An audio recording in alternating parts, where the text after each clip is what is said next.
Hi there, welcome to Diagonal Move. My name's Neil and thank you for joining me today on what is a special occasion for the channel. If I have set the settings correctly, this video will be posted for the first time on June the 13th, 2022. That's 2 years to the day since I first posted a YouTube video. That video was for a game called Attack of the 50-Foot Colossi, a game which I thoroughly enjoy and I featured a few times on the channel, as regular viewers will know. And that video was terrible. It was truly awful, and I took it down almost straight away, refilmed it and posted it a few days later. So the video you actually see as my first video here on YouTube was my second. Regular viewers who have seen that video that's currently on there may wonder what the difference is between that one and the original, but I assure you it is much better than my original attempt. So it's been 2 years, and in that time I featured tons of games in the videos, over 100 videos if I recall correctly, and some 575 people have clicked the subscribe button, which is absolutely amazing. So the first thing to do is say thank you, sincere thank you to everyone who has done that like, subscribe type thing that people are always asking you to do here on YouTube. I am currently surrounded by some games. You can't see them at the moment, but I assure you there are games everywhere around me at the minute. And what I thought this video would be is a look back at some of my personal highlights of the last couple of years, and also some thoughts on why I do YouTube and how I got into doing YouTube in the first place. Just some reflections on a couple of years of being a YouTuber, which sounds very strange to me as I say that. So on the channel I have reflected my quite eclectic taste in gaming. I featured, for example, family games. I've also featured games which are quite obscure, for example 12-card print and play only games. I've featured games that are almost as old as me. There are also games which are heavy war games, good stuff. There's also, if I don't knock everything over on the floor there, big box Ameritrash, and also big box heavy Euro games. I have quite eclectic tastes, and hopefully my eclectic taste is one of the reasons why people are enjoying the videos and crash. There goes the pile of videos of games. So why did I start YouTube? That's a really good question, and one I've been thinking about a little bit recently, because it has been a couple of years, and it all started during COVID, or the beginning of the COVID pandemic, and the UK was entering its lockdown period, or the first of many lockdown periods, and I was looking for a way to expand what I was doing with my text-based or written content that I'd been creating at the time. For a year or so, a couple of years before, I had been contributing on a voluntary basis to other blogs, other websites, and so on, reviews and previews, that kind of thing. And I'd gotten to the point where I couldn't keep up with the Joneses, so to speak, of all the other bloggers that are on that particular website. And every time I tried to get a game, or I picked up a game, somebody else or multiple other people already had it and had their name in the queue to do a review or a blog and what have you. We would have to buy our own games most of the time. And so I got quite frustrated with that, and I thought I would change tack a little bit and look at design and development of games, and begin to talk to people in the industry about how they got into board games and how they got into designing games, doing artwork for games and so on. And that led to a range of interviews, text-based interviews, with some really quite well-known people. So Volko Rinke, Richard Garfield, David Turtsey, many other well-known games. They've all been interviewed by myself in one capacity or another. And at the start of the COVID, I had more spare time on my hands than I was expecting, for various reasons, as you might think. And so I thought I would move away from creating content for other people and do it for myself. And so that led to the website, which was around about March, April 2020, that first came onto the scene. And someone said to me, why are you bothering with a website? Because you could just do YouTube. And at the time I thought it was a very bizarre thing to say to me, because all of my interviews were text-based, and you can't have text on YouTube, or at least not, we could, but you know, wouldn't be the most visually appealing thing.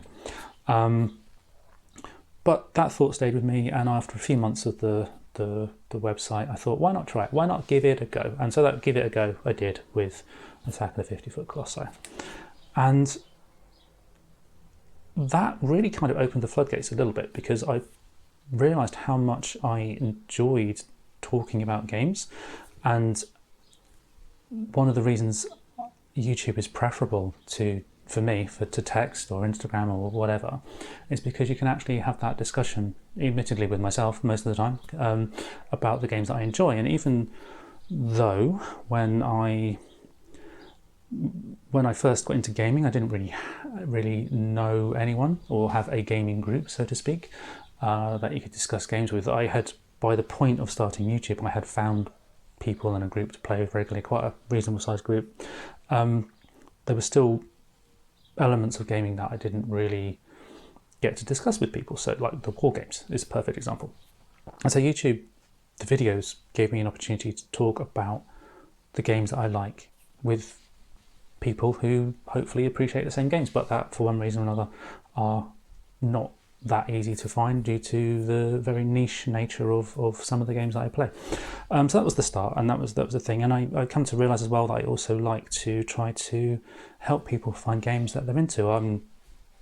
If this was something you would do for the YouTube royalties or the free games or whatever, you know, that's something that does not happen. And it's well, I mean, you get the occasional free game if you're very lucky, but monetizing this channel is very, very, very, very, very far off in the distance at the moment. So you got to have a reason for doing it other than that. And for me, it is the ability to hopefully help people find games that they enjoy that they may not otherwise see. Because, you know, I mean, how many channels feature games like No Retreat and Dungeon Quest? There's maybe a few, but, you know, not a huge number. So I just wonder if that's partly why the channel has been reasonably successful, which is quite good. And my definition of success is perhaps slightly lower than other people's. I mean, there's a fair old way to go before I'll ever be bothering the likes of the Dice Tower or Shut Up and Sit Down in terms of viewer numbers.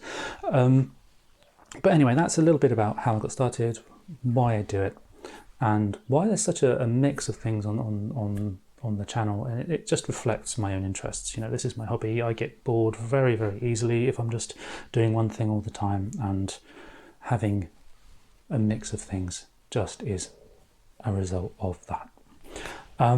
So that's a little bit about why I got started, but what have been some of the highlights of the last couple of years in terms of the games. I am surrounded by games, like I think I said, and I thought I'd just pull out a few just to show the sorts of stuff that's really surprised me. And I don't want to go and show 50-Foot Colossi, Meltwater, all the stuff that I would normally show, because, you know, that's another video. My favourite games is another video. This is just going to be things that I found surprising, or I liked in some way that I wasn't expecting. What I won't do this time, because I did a birthday video last year, what I won't do is show games that I want to show in the future, because, and there's a very simple reason for this, some of those games that I showed, including big box games, I have set up and, for whatever reason, never got a chance to play. On the print and play side of things, there are games also that I've made and never played. And also, on that print and play side of things, there are games that I haven't actually finished making, so I can't show that one for a while, although I'll come back to Armageddon more shortly. So yeah, it's just going to be the highlights of stuff I've already shown you before. So this is my personal highlights, if you like.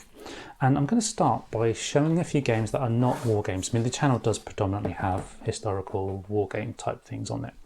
But let's start with non-war games. And the first game I want to show is one of the early videos, and it's actually a family game. It's Minecraft Builders and Biomes.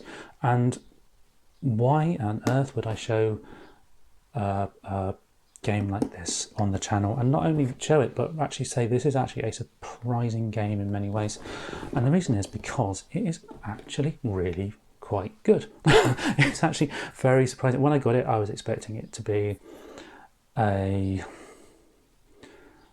reskin of an older game, or just something thrown together by the manufacturer with no thought or consideration for how the game plays. The sort of thing I mean. But when you get it, it is a very interesting, albeit simplified, adventure game, or almost like one of those dungeon crawly type games where you move around and you find things and you fight monsters. A simplified version of one of those, and it's got this really neat mechanic where you have blocks. It's a really cool, clever game. Obviously, it's a family game, so I've mostly played it with younger gamers, shall we say. But I have also played it with hardened Euro gamers, and it's been a success each time. So definitely worth having a think about Minecraft building biomes if you have younger people in the gaming group that you play with. So real surprise, that one, mechanically and in terms of how the game actually plays with adults as well. Next up, another print and play game. We have Sprawlopolis. This is a print and play game. I've popped it into a box from another game, and this is a few cards. I have all the expansions in there, plus the Agropolis follow-up. And it's just a wonderful cooperative and solo game where you build a city, and it's incredibly difficult to do some of the scoring. There's a set of different scoring combinations that score differently each time based on the cards, and some of those combinations are incredibly hard, and you can sit as a cooperative group and you can puzzle it out between you, or you can just sit there and puzzle it out by yourself. It works wonderfully in each way, and it's just a real good example of a game that has got so much in it in such a small package. And this box is actually about 3 times the size of the actual box or the wallet that the game comes in. It's a few cards, and there's all the expansions in here, like I said, but it's a tiny game, but with a huge amount of replayability in it, and that really stood out for me as a highlight of the games I've played in the last couple of years, or the games I've featured in the channel the last couple of years, because it is so much in it for such a small game. Really, really cool. Next up, last of my non-wargame games, or non-historical games, is Imperium. This is actually the most recent game I featured on the channel, and it's on here because it's a game which is of a genre that I'm not keen on. It's a deck building game. It's a pure deck building game, and when I play deck building games, they tend to have deck building as one element of a larger thing. So for example, Mage Knight, or Undaunted, or various others, where you have the deck building element, but it's part of something bigger. This Imperium, though, is a pure deck builder. But what I like about this is the huge amount of variety in it. This is the Imperium Classics box. I'm hoping to get the Legends box eventually. And there's like 8 factions in here, and as a solo player, which is how I predominantly play most games these days, you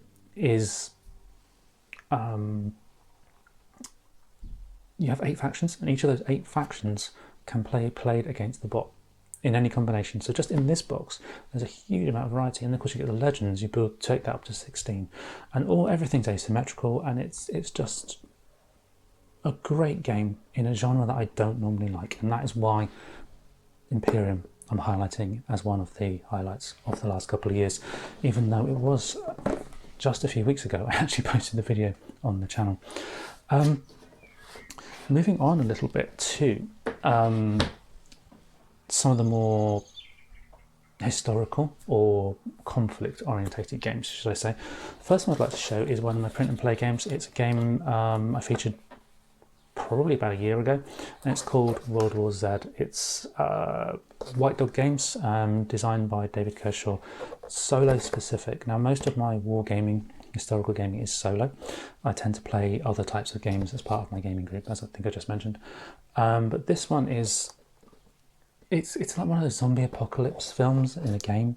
It's super simple, but it's just so much fun, and I just like that. And here in the UK, it's really hard to get hold of games like this because they are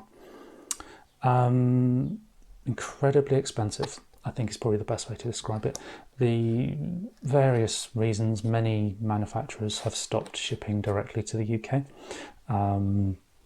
And so you can only really buy them from one place, and they're very, very expensive. So to have a game like this available print and play, you get it from White Dog themselves, is incredible, because it gives you the opportunity to try these games from these smaller companies. And why more smaller companies don't do this sort of thing, I don't know, but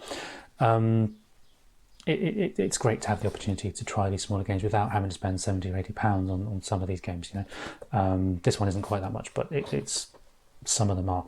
But anyway, this particular game, you got the United States, zombies are everywhere, you're trying to stop the zombie apocalypse, and it's just a lot of fun in using some quite cool mechanics and stuff. I like this one a lot. It's really cool.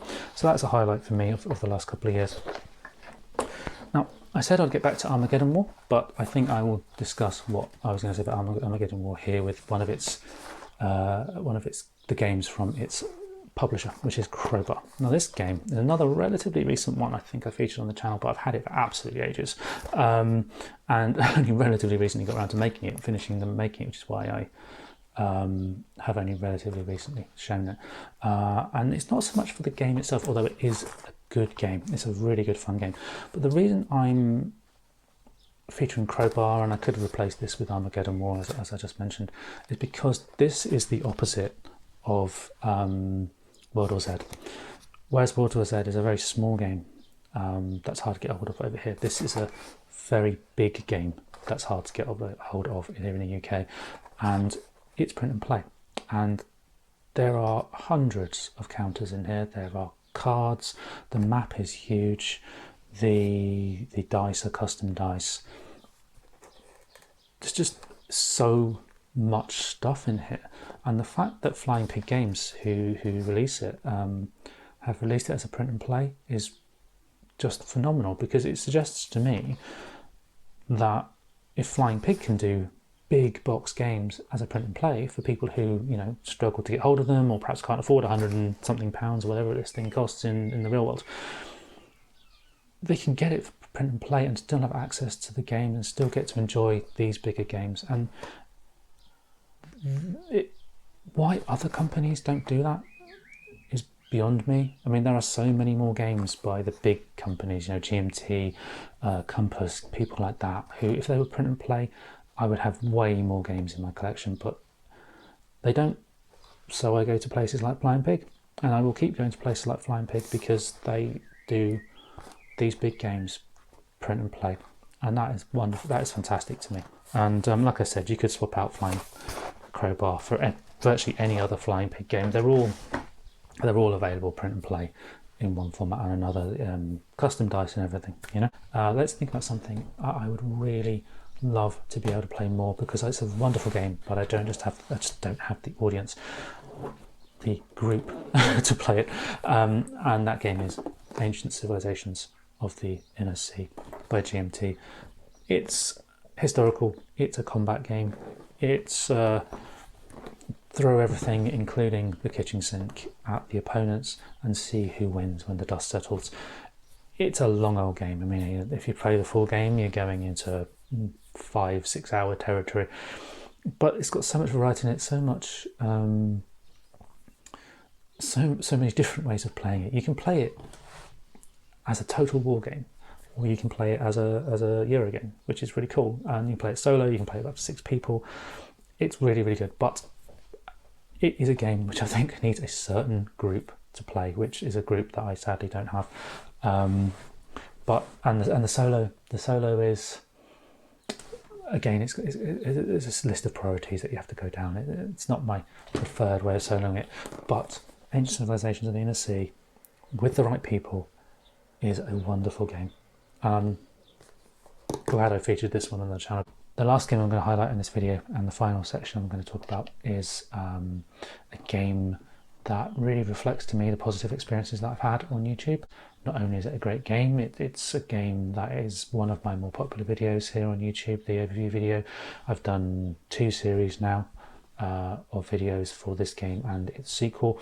I'm about to be doing a third for the most recent game in the series as well. That game is currently on my coffee table. I'm learning it now, and that game is Crossing the Line. It's on here because it's a great game in and of itself. You know, it's a really fantastic game, does some interesting things with how you play the game. You know, it's obviously a heavy-ish war game, and within that though, and that historical detail that you have, it's also very playable, and for me that's really important in the game. How playable is it? If I'm going to spend 10, 15, 30 hours playing a game, I want to enjoy it. I don't want to feel like it's a real painful struggle. Never felt like that with this game, or indeed its 2 sequels up to now. So Crossing the Line is the final game I'll say that really impressed me as a game. The other reason I'm highlighting Crossing the Line on this video particularly is because not so much that it is a fantastic game that I enjoy playing, but because it's a game that was highlighted to me in the first instance by one of my subscribers in the very, very early days of the channel. One of the subscribers at the time, I think it only had about 10 subscribers at the time, got in touch out of the blue and said, I have a spare copy of this game, would you be interested in having it? And they sent me the game through the post, and that is for me reflective not only of how supportive the channel, you know, this experience has been overall, but also of how involved people are in terms of getting involved in the channel and involved in the videos that I do. I don't feel like I'm having a conversation by myself, even though I am staring at myself on the camera even as we speak at the moment. And so for me, that's the really important thing about the last couple of years, is that it's been a positive experience, hopefully for the people viewing, but also a positive experience for me. And that, I think, is easy to lose when you're constantly looking at all these different games and what's new and all the rest of it. It's what does it leave you with when it's done? That's the important thing. And what kind of experience are you having? Okay, all that being said, that's my final thoughts on 2 years worth of being on YouTube, and as a content creator as a whole over a few years before that as well. So I hope this has been interesting for you, and a nice summary of everything I've been up to the last couple of years. The channel is going to carry on rumbling away for a while yet, so please do stay tuned for the next video whenever that is available. Thank you for joining me, and thank you for sticking with us this far, and I will hopefully see you next time.